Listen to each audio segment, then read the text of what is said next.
네, 이제 2부로 넘어와서 2부의 주제는 또 커리어입니다. 네, 커리어라는 얘기로 또 얘기 나누면 더 진솔한 얘기들이 많이 오갈 것 같아요. 제가 차근차근 질문을 한번 드리도록 하겠습니다. 예술 쪽에 있는 분들 저는 만나다 보면은 예를 들어서 100분을 만난다 그러면 100개의 길이 있다라고 느껴질 정도로 다 다른 어떤 걸음을 걸어오셨다라는 생각이 들었고, 또 예술 쪽에서의 창업은 또 다른 거랑 다른 분야와는 또 다른 어떤 그 특징들을 가지고 있는 것 같아서 그런 얘기들을 조금 해보고 싶어요.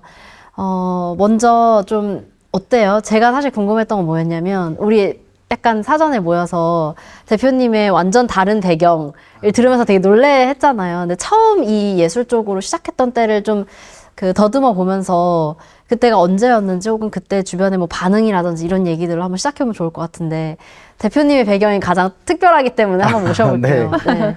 네, 저는 다들 미술을 좋아했었어? 라는 얘기를 가장 먼저 했었고요.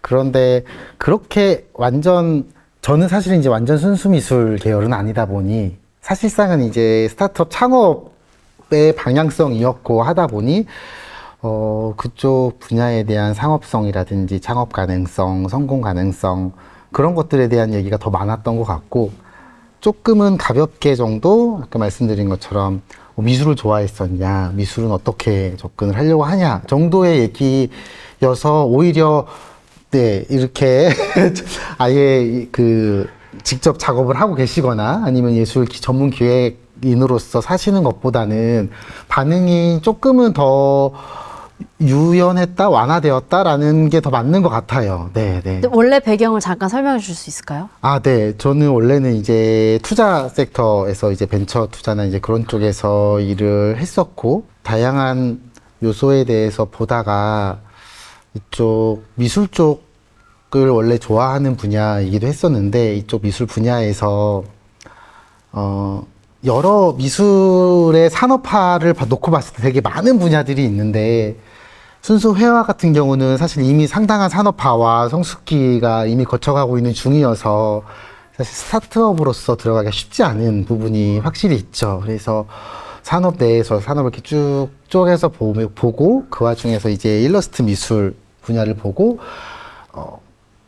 표현이 참 이렇게 그렇기는 한데 산업적 태동기 단계에 있는 산업 분류로 놓고 보고, 여기에서 산업화의 단계와 성숙도로 커나갈 것 같고, 그거에 대한 근거로서는 대중의 호응을 봤어요. 사람들이 정말 좋아하는구나.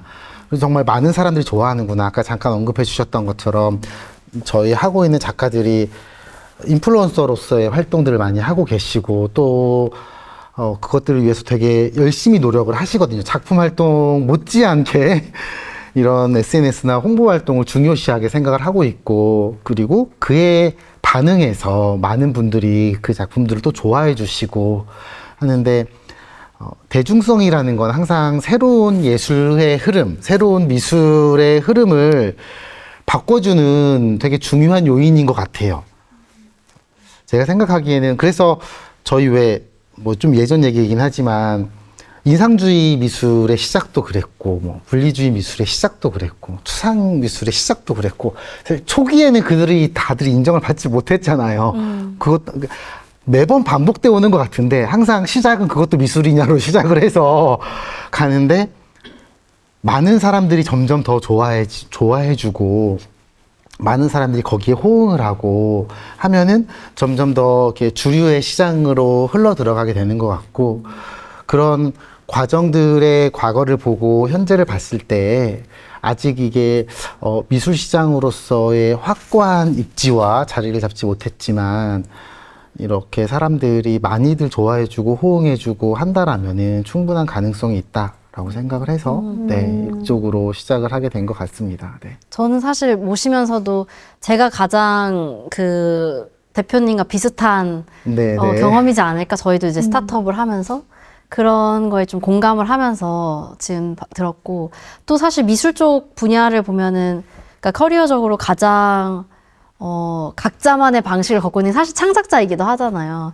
근데 또 창작의 영역에서 또 저희가 이제 그 메이크오버로 창작소라는 어떤 해시태그로 모였을 때 이 레지던시라고 하는 이 프로그램이 주는 어떤 작가에게 의미나 이런 것도 사실 궁금하긴 했었거든요. 작가의 삶은 또 어떤 기획자나 창업가랑은 다르게 아까 얘기했던 100% 자신의 구동력으로 가는 이 삶 속에서 좀 레지던시를 많이 작가님이 거쳐오셨던 걸로 제가 알고 있는데 좀 작가에게 레지던시 프로그램이 어떻고 또 커리어 안에서도 어떤 역할을 하는지 이런 것도 조금 더 들어보고 싶어서 여쭤볼게요. 네. 저는 이제, 유학 끝나고 이제 집에 왔는데 제 방이 없어지는 관계로 정말 작업 공간이 필요해서 예, 실질적인 이유로 이제 지원을 해서 다녔던 케이스긴 한데 사실 그런 단순한 이유만으로 들어가기엔 사실 조금 많이 문이 좁죠. 예, 그래서 네. 공교롭게도 어떤 그런 정말 약간 커리어가 쌓이게 되는 또 그런 역할을 하게 되고 또 막상 가 보니까 오피셜하게는 개인적으로 작업실을 갖고 있지 않은 작가라 명칭은 하지만 누가 봐도 이제 다 작업실을 갖고 있고 사실 정말 저처럼 필요에 의해서 온 케이스들은 사실 되게 드문, 그러니까 많지 않은 케이스들. 근데 사실은 어떤 그 레지던시를 뭔가 이렇게 단순화시켜서 얘기하기 좀 힘들어요. 왜냐면 기수마다도 너무나 천차만별이라서. 예, 저만 해도 뭐 제가 있었을 때 금천, 인천, 뭐 난지 다 분위기가 너무 다르거든요. 그리고 근데 글쎄요. 여러 가지 역할에 대해서 기대치가 있는 분명 작가들이 되게 욕망을 가지고 레지던시를 어플라이 하긴 하는 것 같아요. 그리고 실제로 그런 욕망들을 정말 24시간 느끼는 적들도 있을 수도 있고, 네, 있을 수도 있고, 네, 또 여러 가지 이제 되게 함축적인 지점이죠. 그러니까 전시에서도 느낄 수 있지만 전시 말고도 볼 수 있는 여러 가지 이제 개인적인 상황들이나 이런 것들을 이제 접하게 되니까 그래서 더 정말 돈독해진 관계가 분명 또 왜냐하면 사실은 학부 때 이후로 뭔가 정말 진짜 동료를 만나는 거 쉽지가 않잖아요. 네. 네네. 근데 그래도 레지던시라는 걸 통해서 정말 그 24시간 정말 다들 이렇게 화장실이나 그 욕실들이 다 이게 복도 끝에 있어가지고 만나죠. 머리를 적신머리를 보여주면서 이렇게 만나게 되면서 이렇게 어쩔 수 없이 이렇게 얼굴을 터야 되는 상황들이 있어서 근데 뭐 그렇게 되면서 또 친해지는 관계가 있는 반면 정말 이젠 나랑은 정말 다르구나 안 맞는구나라는 거를 절감하게 되는 관계들도 있고 근데 저는 개인적으로 전 인천 때가 가장 재밌었던 것 같고요. 그때는 지금 동인천 정말 힙하죠. 근데 그 당시는 사실은 2011년도? 그러니까 정말 약간 차이나타운이 있고 저희 공간이 있고 그래서 약간 세트장에 사는 듯한 느낌이었어요. 예. 왜냐하면 주말에만 사람이 있고 주말만 해도 6시 이후면 아무도 없거든요. 조명만 있고 저희만 있고 그래서 약간 세트장 사는 느낌으로 그리고 또 공교롭게 다 이렇게 저희 또래들이 있었었어요. 물론 어르신 분들도 있었지만 아까 말씀드렸다시피 그분들은 아주 널따란 작업실을 이미 다른 곳에 가지고 계셨기 때문에 굳이 저희랑 같이 이렇게 계실 필요가 없으셨어가지고 오히려 저희들끼리 좀 재밌게 정말 그리고 저는 그때 그 레지던시를 약간 해외 레지던시라고 생각하고 지냈었거든요. 그러니까 뭐냐면 이게 인천이잖아요. 어찌됐든 물론 경인 지역이고 가깝긴 하지만 이 오고 가겠다라고 하게 되는 순간부터 사실은 거리감이 생기면서 레지던시라는 개념보다는 뭔가 정말 그런 커리어를 위해서 하게 되는 지점들이 있는 것 같아요. 근데 저는 이게 내가 만약에 해외 레지던시를 간다고 생각하면 그 지역을 거점으로 생각해서 나의 그 행동 반경을 정하지, 내가 이 서울에 계속 이 관계를 생각하지 않잖아요. 그래서, 인천에 있을 때는 그렇게 한번 해보겠다 해서 사실 그게 또 작업이 됐던 거였었거든요. 그래서 인천에 있을 때, 서울을 거치지 않고 가는, 서울을 될 수 있으면 가지 않는 방식에 대해서 약간 프로젝트처럼 했었어요. 그래서 뭐 약간 어디 뭐 저쪽 백남준 미술관을 갔었어야 됐었나? 아무튼 미팅이 잡혔는데 서울을 안 거치고 가는 그 여러 가지 방법을 해서 갔었거든요. 굉장히 어렵지 않나요? 어려울 것 같은데. 그리고 멋모르는데 이미 지나간 순간들도 많았어요. 그래서 이게 그 레지던시라는 것도 지금 지역 재생이나 이런 지점을 사실은 처음에 생겨나는 첫 번째 모델이었었잖아요. 물론 그런 것에 이미 이게 쉽지 않다라는 게 이젠 많이 알려져서 없어진 것들도 많고, 근데 인천도 사실은 지역 재생이라는 지점으로 사실은 그렇게 만들어졌었던 건데, 물론 인천도 지금까지도 작가들의 커리어나 이런 것들이 정말 놀랍고 들어가기도 힘든 레지던시임에도 불구하고 이게 서울을 거점으로 하는 작가의 경우는 여기를 진짜 레지던시처럼 이용하기는 힘든 지점들이 있거든요. 결국은 거기를 거점으로 생각해서 해야 되는 지점들이 있어가지고, 그래서 사실은 그 당시 약간 그런 지역적인 지점들도 한번 좀 건드려보고 싶어가지고 그렇게 했었었고, 약간 이젠 제가 그 레지던시를 끝나고 이젠 뭔가 결과 발표회를 해야 됐을 때 저는 이제 출국 보고회라고 해가지고 이제 인천이란 나라를 떠나서 다시 이제 서울로 돌아오는 그 지점으로 약간 그렇게 좀 재밌게 해보려고 했었던 게 있었어요. 예. 들으면서 사실 레지던시라고 하는 게 아까 문이 좁다라고 얘기했는데 작가들에게는 사실 그게 일종의 스펙이어가지고 진짜 내가 작업실을 너무 갖고 싶어 이게 아니라 이 제도 안에서 배워보고 싶고 이게 나의 어떤 이력이 되니까 CV에 넣잖아요, 레지던시는. 네, 그게 아니라 좀 들었을 때 작가님은 정말 공간이 필요해서 근데 또 되게 뭐라 해야 되죠? 그 합격률이 엄청 높으신. 중요한 데는 다 거쳐가셨나요? 그러니까요. 아직 국립현대가 남았어요. 창동이나 고향을 아직.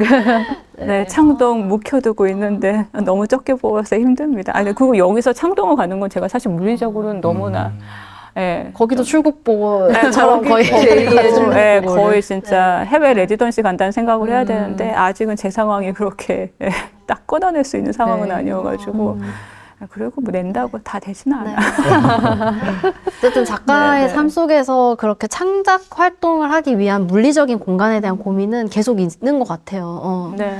네, 좀 돌아와서 또 기획자님한테 여쭤보고 싶은 게 아까 잠깐 미술관에서 계셨다 이런 얘기 해주셨잖아요. 어떤 커리어 패스를 거쳐오셨는지 좀 궁금해요. 네.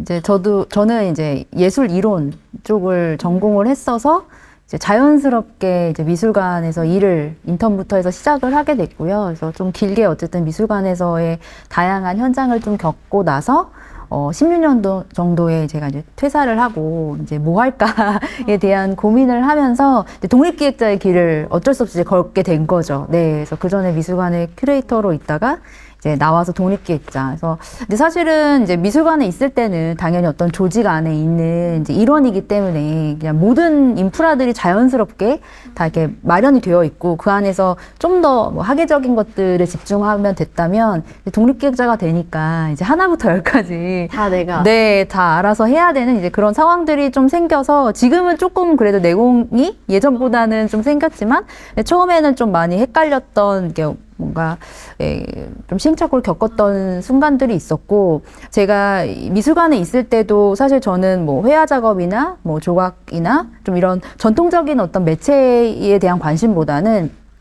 설치적인 요소가 많은 작업들에 더 관심이 있었거든요. 특히나 이제 작가의 스튜디오에서 뭔가를 만들어서 와서 그냥 디스플레이 하는 형태가 아니라 이 현장에서 장소 특정적으로 이제 전시장이 마치 약간 작업실, 실험실인 것처럼 뭐 그런 식의 작업하는 작가님들과의 저는 좀 더 관심이 있고 작업에 관심이 있어서 이제 그러고 나서 현실 이제 이 독립기획을 하다 보니 자연스럽게 제가 더 관심 있었던 이제 작업으로 가게 됐고 그게 약간 참여적인 요소, 뭐 공공예술이나 참여예술 이쪽으로 좀 더 방향이 제가 이제 틀게 됐던 것 같아요. 예, 그리고 특히나 제가 이제 16년도, 17년도 있을 때 이제 도시재생, 뭐 도시 유휴공간 뭐 이런 이제 발굴하는 이런 사업들이 공간 활용에 대한 도시 유휴공간 활용에 대한 사업들이 좀 많이 만들어지게 되면서 또 거기서 자본이 몰리게 되고 저도 자연스럽게 또 그런 프로젝트들에 참여하게 되면서 뭐 서울시에서 하는 어떤 프로젝트에 참여하게 된다든가 어느 구에서 하는 또 그런 프로젝트에 참여하게 되고 그러면서 같이 이제 알던 분들과 함께 공공예술 프로젝트 뭐를 좀 같이 만들게 되고 또 거기에 제가 또 계속해서 17년부터 지금까지 이제 만화츠 만액츠라는 이름으로 또 활동을 하게 되면서 계속 이제 그런 분야에 관심을 갖고 운영을 하고 있고 또 이게 단순히 예술로만 볼 수 있는 건 아닌 것 같고요. 이제 지역에 대한 또 관심이나 지역에서 지역에 가지고 있는 어떤 주제라든가 또 혹은 주민들 커뮤니티에 대한 부분들까지도 그 앞단에 리서치를 하게 되고 만나게 되고 그러니까 어떻게 보면 예술 앞단에 해야 되는 것들이 더 많아지는 약간 그런 상황들이 생기게 되면서 이제 제가 생각하는 이제 미술관에 있었던 예술과 이제 독립기획자로서 약간 또 특정한 어떤 프로젝트를 하면서 겪게 되는 예술이라는 예술 씬에 되게 달라지게 되는 그런 현상을 좀 겪게 된 것 같고요. 요즘에는 그래서 그러니까 어떤 지역을 발굴하는 것이 저에게는 좀 더 중요한 그리고 그것들을 같이 뭔가 예술을 매개로 해서 이야기할 수 있고 만날 수 있는 어떤 기회들의 어떤 공론의 장, 만남의 장을 만들 수 있는 것으로서 어떻게 보면 예술이 저에게는 좀 더 다가오는 것이 아닌가라는 생각을 좀 많이 하게 되는 것 같아요. 네. 그러니까 기획자분들이 그 기관에 있다가 되게 답답해서 많이 나오시는 네. 경우가 많은데 네. 근데 거기서 용기를 잘 못 내시기도 해요. 왜냐하면 이게 너무 막막하기 때문에 네. 그러니까 또 우리는 또 이게 창작자는 또 아니다 보니까 이게 또 뭔가 이렇게 계속 주기적으로 일이 와야 되는 근데 이제 그 일을 스스로 어떻게 찾냐 이것 때문에 사실 용기를 내서 나오긴 좀 어려웠던 것 같아요. 근데 맞아요. 거기에서 이제 네. 제가 듣기로는 16년도에 나왔는데 일종의 넥스트를 정하지 않고 약간 어렴풋하게 네, 맞아요. 기획자를 생각하면서 나오신 것 같은데 네. 이제 뭐 한 거의 7, 8년 정도의 시간이 있으면서 이제 노하우도 쌓였고 하셨을 것 같은데 좀 그중에서 한 가지를 말해줄 수 있을까요? 왜냐하면 이걸 보는 사람들 중에서 네. 왠지 이런 노하우, 고민을 근데 노하우는 없어요. 뭐랄까. 근데 이제 아까 전에 레지던시를 말씀하셨지만 저도 레지던시에 4년 정도 있었거든요. 그러니까 기획자 요즘에는- 레지던시요? 네, 기획자들도 레지던시가, 그러니까 기획자를 위한 레지던시도 많이 생기고, 그러니까 기획자만을 건 아니지만 예술가들을 뽑으면서 일정 부분 소수의 기획자를 뽑는 레지던시들이 점점 많이 생겨나고 있는 추세이고, 저도 맨 처음 2019년도에는 ACC 광주의 문화의 전당에서 있었던 이제 기획 레지던시에 저도 선정이 돼서 거기서는 아예 연구 프로젝트로 프로젝트 비용을 받으면서 한 4개월 정도 체류를 했었고요. 광주에가 내려가신 거예요, 그러면? 네, 아, 왔다 갔다 하면서, 네네. 왔다 갔다 하면서, 연구 기획을 했었고, 그리고 나서 이제 20년, 21년도에는 성남에, 거기에서는 성남문화재단에서 공공예술 창작소라는 걸 만들었어요. 그래서 그 공간에서 저도 2기 입주자로 이제 들어가서 을 하고 거기는 좀 특성이 또 아무래도 커뮤니티 예술에 대한 쪽으로 좀 더 이제 포커스가 맞춰져 있다 보니까 저도 계속해서 주민들과 할 수 있는 어떤 것들 혹은 이 도시를 어떻게 연구해야 될지 약간 그런 지점에 대한 고민들을 하면서 근데 딱 코로나였기 때문에 아무래도 쉽지는 않았지만 이제 그런 어떤 시대적인 어떤 또 이야기들을 좀 담아내는 예술 프로젝트를 했었고요.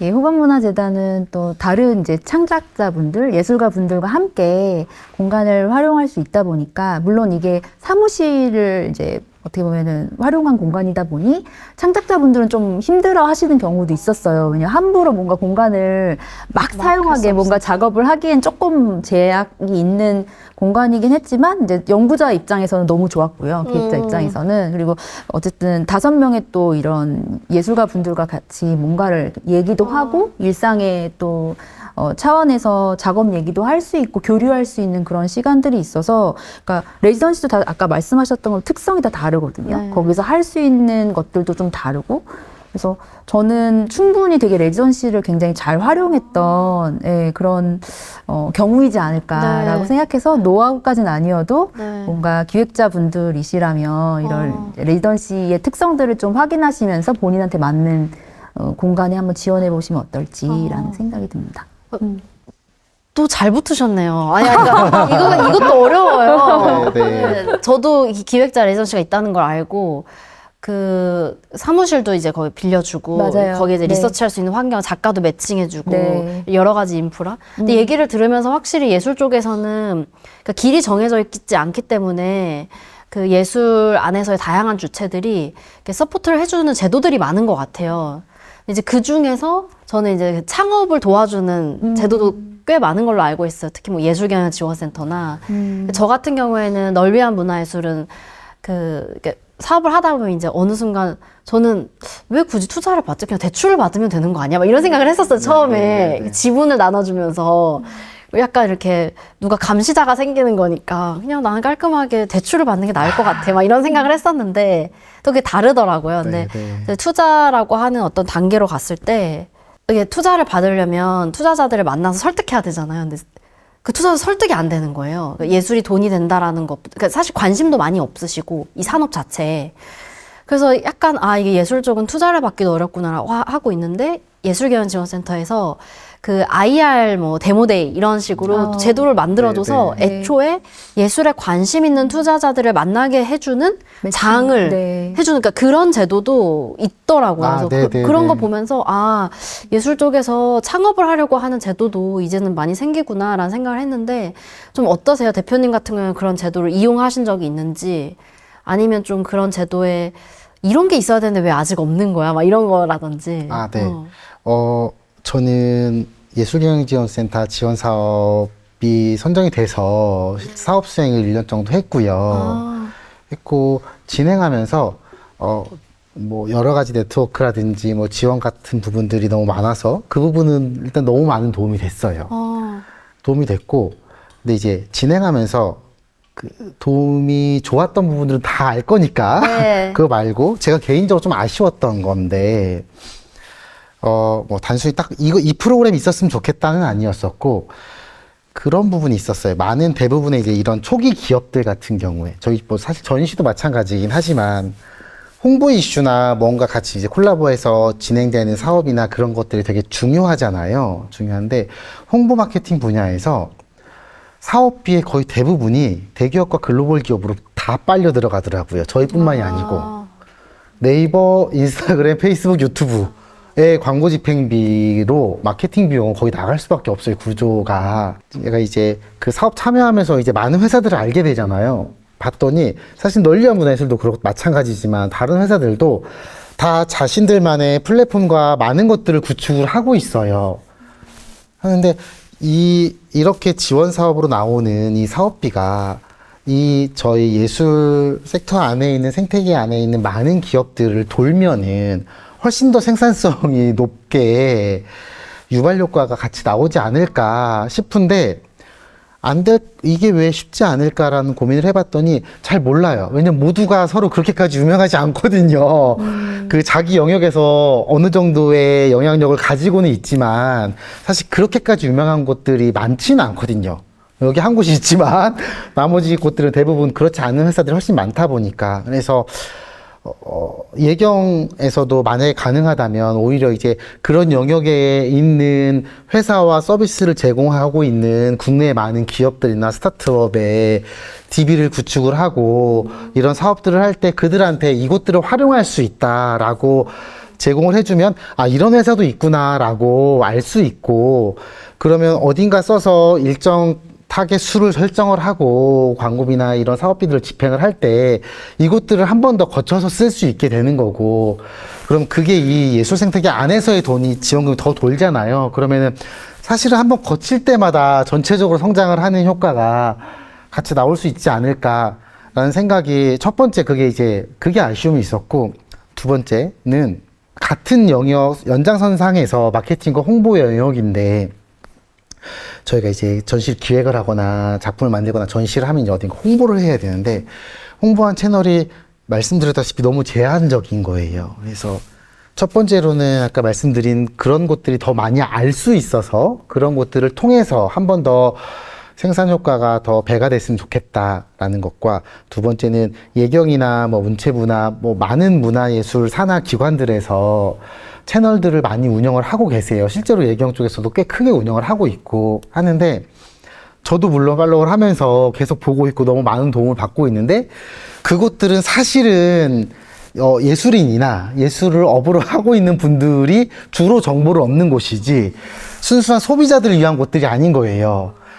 물론 이제 종종 보면은 이런 것들도 해요 하면서 소비자들을 위한 정보를 제공을 하지만 그 채널 자체가 소비자를 위한 채널이 아니다라는 인식이 있고 정보 전달 방식 또한 그 소비자를 위한 방식이 아니다 보니까 지금 하고 계신 것처럼 이렇게 소비자 입장에서의 너무 편하고 흥미 위주의 방식으로 전달을 해주시지 않잖아요. 그렇다 보니 지금 하고 계신 건 너무 당연히 필요한 거고 예술인이나 예술 기획자나 예술 기관들을 통해서 그들을 위해서 하고 있는 채널들과 홍보 채널들은 당연히 있어야 하는 거고 그 외에도 이렇게 비용을 크게 들이지 않고도 활용을 충분히 할 수 있는 그런 소비자를 위한 문화예술 채널들을 그런 기관에서도 운영해 주시면 너무 좋겠다. 그러면 사업비가 조금 더 효과적으로 쓰일 수 있지 않을까.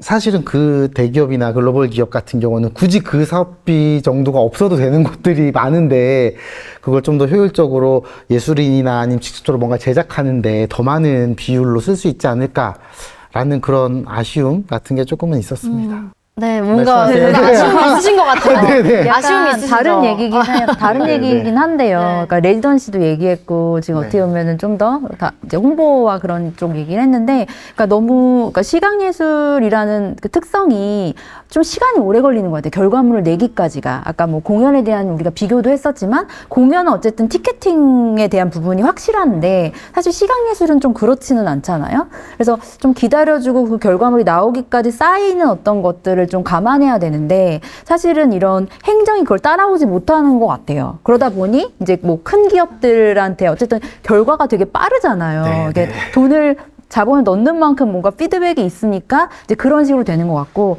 사실 레지던시도 이제 운영하는 입장에서는 그냥 작가들 공간 주고 뭐 비용이 나가는데 뭐 그렇다고 그것이 판매되는 것도 아니고 그러다 보니 사실은 뭐 많이 생기기도 하지만 또 많이 없어지기도 하고 이제 그런 것들이 좀 되게 아쉽거든요.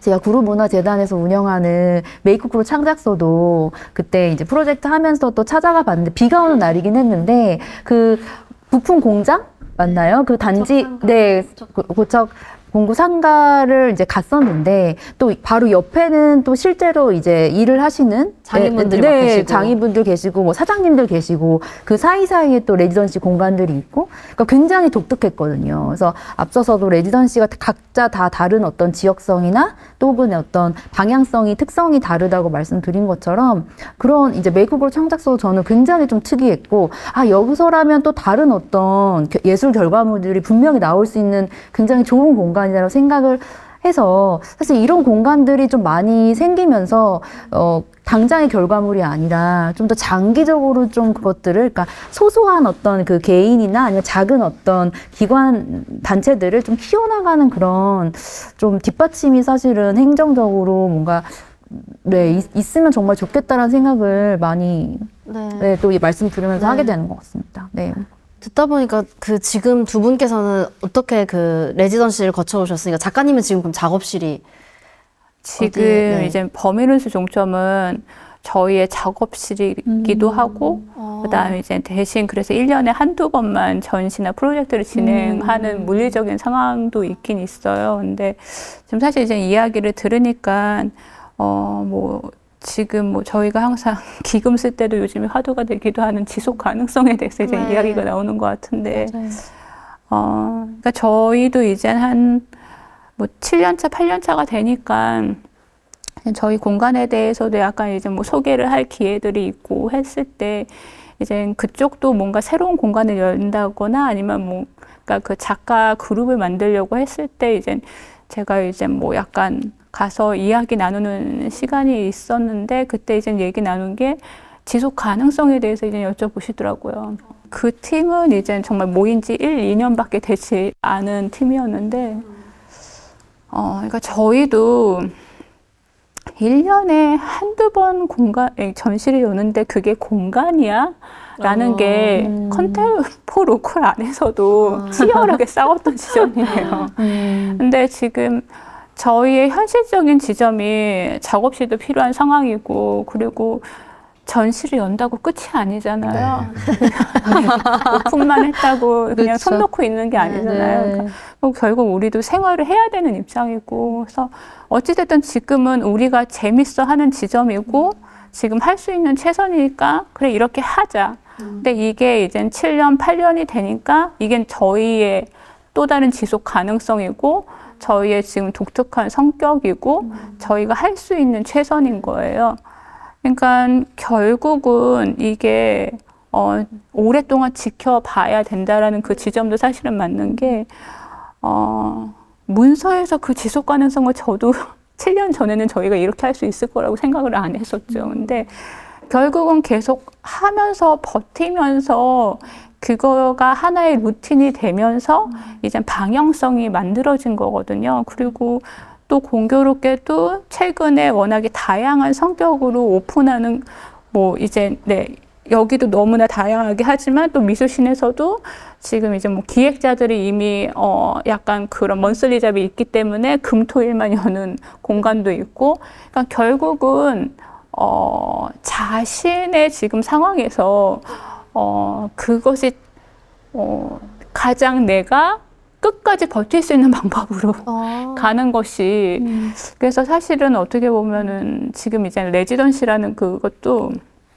그러니까 저는 이제 겪어봤었고 그리고 저는 거의 거기서 살다시피 했었기 때문에 이제 그런 오피스의 힘듦도 네. 나름 알거든요. 예. 이렇게 정말 필요할 때만 왔다 가는 게 아니라 이제 계속 있다 보니까 듣는 얘기들도 많고 근데 레지던시가 운영이 쉬운 게 아니에요. 솔직히 작가들 특히 또 욕망도 있는 작가분들도 있고 또 힘든 관문을 겪고 왔었기 때문에 그거에 대해서도 인정받고 싶어하는 지점들도 있고 또 여기가 또 그 1년이라는 그 지점이 자신한테 또 중요한 계획의 하나의 지점이기 때문에 어떤 네트워킹이나 이런 거에 대해서 되게 요구를 할 수도 있는 건데 레지던시 화장실만 막혀도 오피스에서 그거를 해결을 해야 되는 상황이에요. 그런데 보통 그 레지던시들이 또 기관과 연결이 돼 있잖아요.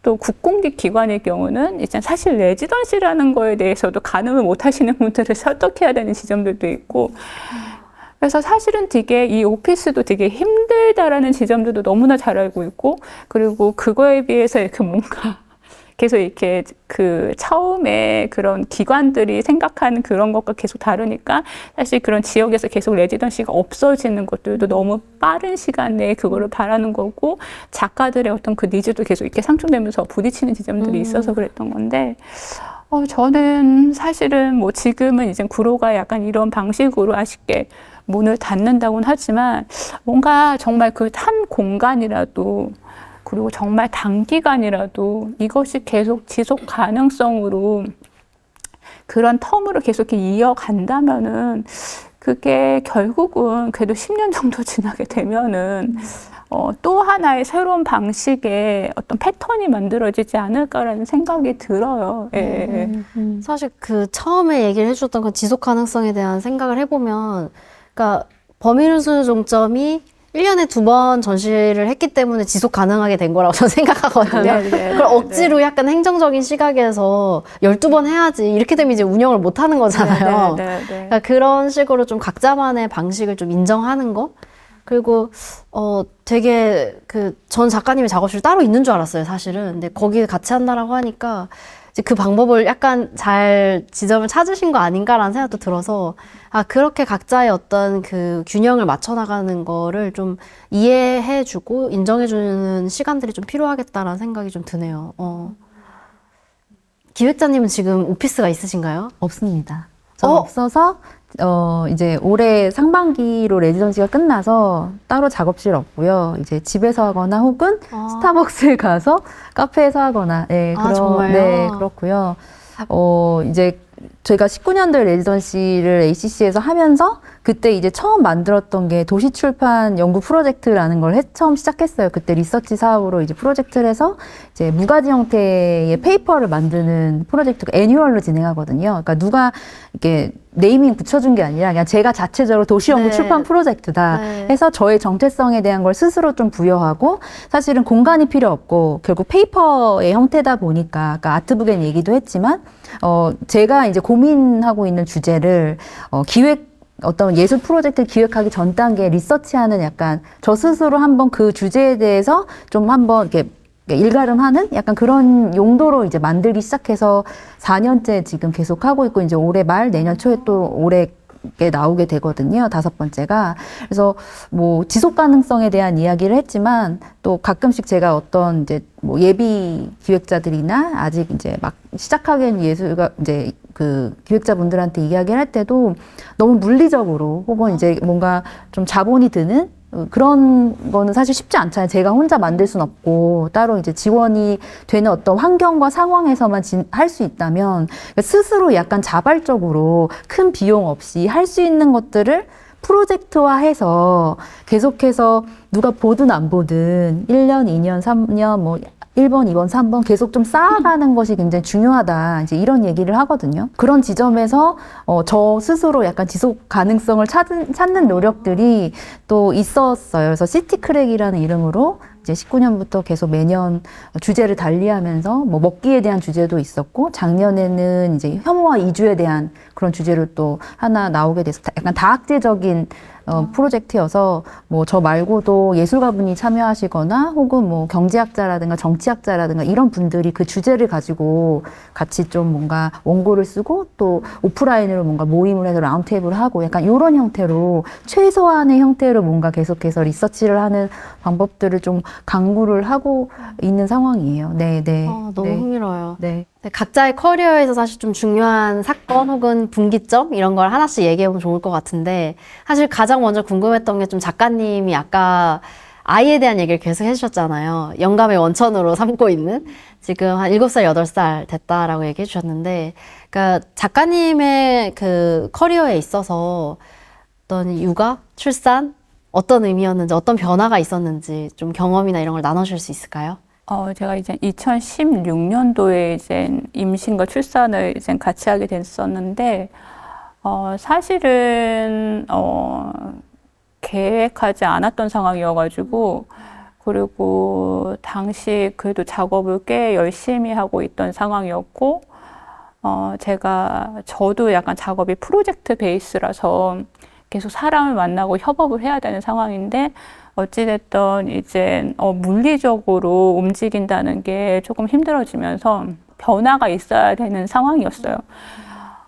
그래서 작업을 한다라는 거는 사실 당시 뭔가 누굴 만나서 이 지금 시흥동 살고 있는 시흥동 밖을 나가야 되는 상황인데, 그게 상당히 힘든 상황이었어가지고 고민을 하다가 그래도 작업실이라도 만들어야겠다라고 생각해서 당시 저희 집과 애 어린이집 사이에 있는 정말 다 3분 거리에 있는 그 작업실 공간을 발견을 했는데 지하에 층고가 상당히 높은 거예요. 그래서 이거 전시장 하면 되겠다라고 정말 아무 생각 없이 공간을 만든 거예요. 그게 버미론스 종점이었거든요. 그러니까 지금 공간이 그러면 네. 결국은 임신 기간에 뭔가 해보고 싶어서. 그때는 이제 애를 낳고 나서 한 애가 8개월 됐을 때였죠. 2017년도에 이제 공간을 열었으니까요. 그래서 사실은 작업실 공간으로 그리고 제가 이제 물리적으로 도저히 그 사대문 안에 갈 수가 없는 상황이었어서 예, 그래서 이제 제가 거기 공간을 같이 이제 컨템포로콜의 작업실로 쓰면서 이제 컨템포로콜 오픈 스튜디오를 개관 기념 전후를 시작을 하면서 이제 진행을 하게 됐던 케이스였었어요. 근데 지금은 확실히 그 이제 뭐 육아라든지 젠더 이슈라든지 이런 것들이 상당히 이제 뭐 워낙이 또 그런 시선들도 많이 좋아지고 또 약간 그 서포트 해주는 것도 워낙에 많아지고 하긴 했었는데 당시만 하더라도 사실은 미술씬에서 그냥 갑자기 사라지는 언니들이 많았거든요. 그러다가 어느 순간 이제 나타나는 언니도 있지만 계속 나타나지 않는 언니들이 있었는데 이제 그 2016년을 계기로 그들이 어디로 갔는지를 이제 알게 되는 거였어요. 그래서 이제 2017년도에 기획전을 처음 열었었는데, 그때 이제 프로젝트는 10시에서 3시까지라는 프로젝트를 열었었고, 이거 말에 대해서 의미를 아는 사람은 주 양육자예요. 모르는 사람은 양육의 경험이 없으신 분들이고, 그래서 10시에서 3시까지가 유일하게 이제 저희가 아이가 있는 사람들이 자신의 의지대로 시간을 좀 어레인지 할 수 있는, 약간 그래서 암호명처럼 쓰였었고요. 그러니까 그때 이제 유치원이나 뭐 이런 기관에 가니까 아기가 애들이 보낼 수 있는 네네. 시간이니까.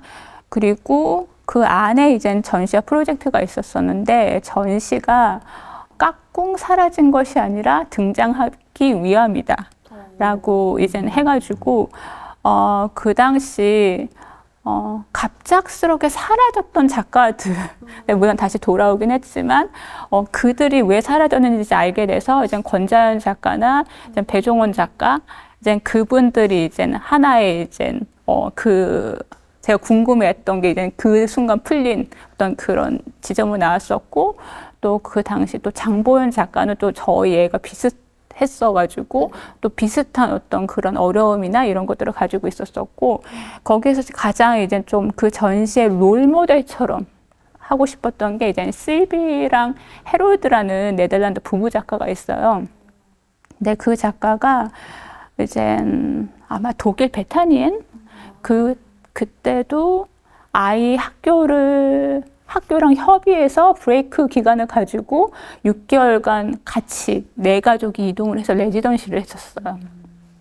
그게 한 2010년도 정도니까 되게 저한테는 그때, 그러니까 저희 선생님이기도 했었어요. 네덜란드에서. 근데 너무 이게 획기적이었었거든요. 그리고 오프닝을 개인전을 했었는데, 자기 아이들의 친구들을 위해 또 다른 공간을 마련해 놓고, 거기에서 비디오 스크린이 자기네들이 원하는 거 하고, 여기는 엄마랑 그들이 이제 샴페인을 마시면서 같이 오프닝을 하고, 그래서 그게 당시도 미혼이긴 했는데 너무나 재밌었었거든요. 그리고 결정적으로는 이제 그 애들이 이제는 커가지고, 나 이제 미술 안 해라고 하는, 그러니까 처음에는 어떤 모델이나 이제 그렇게 같이 퍼포머나 레지던시도 계속 같이 다니고 이렇게 동료를 하다가, 이제 다른 결정적으로 이제 미술을 안 하고 다른 거를 하게 되는 그런 것을 선택을 했고, 아들은 사운드 쪽으로 가서 지금은 이제 부모님들 작업에 사운드가 되게 중요해요. 그래서 약간 음향 감독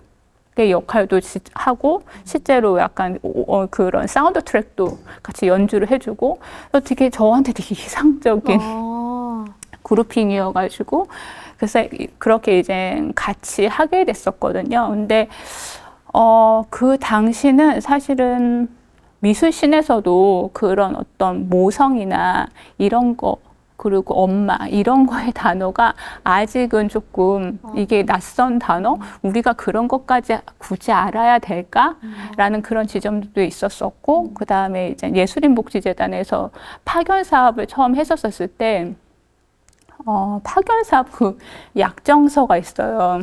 거기에서 범죄, 그 다음에 뭐 아주 치명적인 뭐 어떤 병, 그 다음 임신, 했을 경우에 이게 파기가 될 수 있다는 게 명시가 돼 있었어요. 지금이랑 너무 다르네요. 네. 거기에 임신이 들어가 있네요. 임신 출산이었어요. 근데 당시 제가 이제 임신 중이었거든요. 그때 조금 여러 가지 이슈가 있을 정도로. 근데 복지라는 어떤 그런 카테고리 안에서 만들어진 프로그램인데도 사실은 그러니까 정말 씬이 정말 많이 바뀐 거잖아요. 근데 제가 정말 그걸 또 되게 바뀌었다라고 느꼈던 게, 작년에 그래서 이제 또 파견 사업을 또 하게 됐는데, 작년에 작가들이 상당히 그 생계를 유지하는 방식이 다양해요. 그래서 정말 그 약간 학교를 돌아다니면서 강의로서 버티는 작가들도 있고, 그 다음에 또 회사를 자기가 만들어서 운영하는 작가들도 있고, 그래서 사실은 그 파견 사업 할 때 그 시간을 어레인지 하는 게 너무 힘들거든요. 같이 다 만나야 되는 일정이 있어요. 근데 옛날 같으면 제가 그렇게 당당하게 얘기를 못 했을 텐데, 나는 애가 방학이니까, 얘 지금 새끼를 챙겨야 된다. 그래서 결국 다들 이렇게 시간을 뭔가 맞춰보고, 공간을 맞춰보고, 중간 지점 맞춰보고 했더니 아침 7시 서울역이었어요. 스타벅스.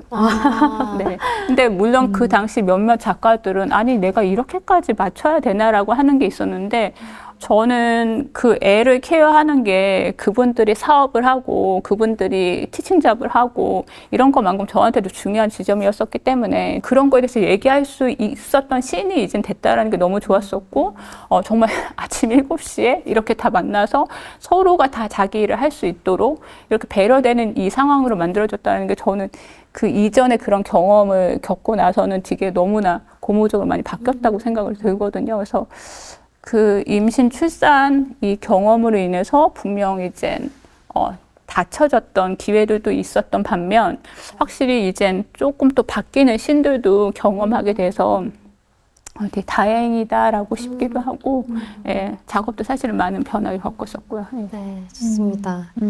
두 분께도 한 질문씩을 하면서 마무리를 해보고 싶은데 제가 이경미 기획자님께 마지막으로 드리고 싶은 질문은 좀 지역 상관없이 상상을 해주시고 좀 예산이 아주 넉넉하다 했을 때 하고 싶은 혹시 프로젝트 같은 게 있으신지 궁금합니다. 너무 반가운 상상인데요. 네.